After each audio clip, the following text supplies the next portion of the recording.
Apsveicu! Super! Aigar, pirmās emocijas, kā tev gāja šodien? Labi. Nē, nu, redzi, pa vidu biju vispār iesildoties, jūtu, ka kaut kam ir jābūt, jā. Bet, nu, sports ir sports, jā, bet, nu, fiziski esmu labi sagatavojies, jā, un tas parādīja arī manus rezultātus, jā. Gribējās jau to 21, to paralimpisko rekordu, jā, savu labot, bet, nu, diemžēl, nu, pagaidām ir sudrabs, nezinām, kas un kā tālāk, jā. Es esmu ļoti lepnis, ka es esmu latvietis. Jā, mēs arī visi lepojamies. 3 reizes pār 20 metriem, tas ir labi tomēr. Nu, tas ir ļoti labi, un 2 reizes štanga arī ļoti labi. Tālāk ir. Jā, bet tu parādīji to, uz ko tu biji gatavs, vai ne? Es saprotu, ka tāds bija tavs mērķis, kā tu teici, un šķiet no malas, ka tev izdevās to izdarīt. Kā tu pats teiktu? Zini, kā jau sportists un treneris jau vienmēr saka, nu vēl vajadzēja vēl labāk, bet tas ir parāda, ka vēl ir, it kā sanāca tehniski, treneris saka, Andris, ka perfekti metiens tas sanāca, ja, tieši ko viņš gaidīja, un tas ir izdarīts. Jo intensīvi treniņos tas tika veikts, ja, Mūrjāņu sporta ģimnāzijas, sporta skolas, sporta trenažieru zāli, ja, un šogad beidzot pa 4 gadiem uztaisīt 2 kārtīgas treniņu nometnes. Un tas vēlreiz parāda, ka vajag sportistiem treniņu nometnes, un tas nozīmē, ja ir treniņu nometnes, tad arī izaug rezultāti. Ko tu par stadionu var teikt? Liels stadions, pilns skatītājiem. Kā tu jūties tādā ziņā?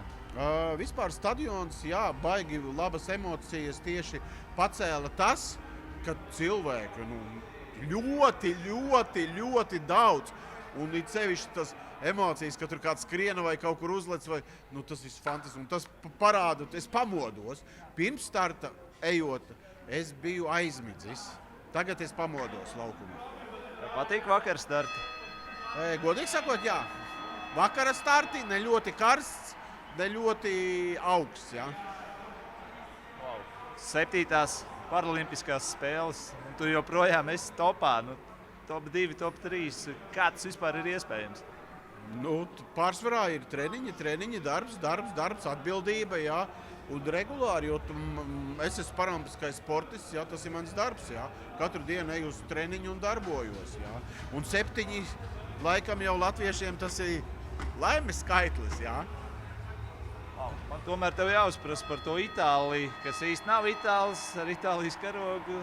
Tas ir kaut kāds kosmos, kā to skaidrot, kas tas tāds bija vispār? Tas godīgi sakot, šajā situācijā nav pareizi, jā. Viņš neatbilst šajai klasē, kas ir, jā, jo šī jau bija 3. situācija, kad indiešu tautības cilvēks, jā, ir šajā kategorijā, jā.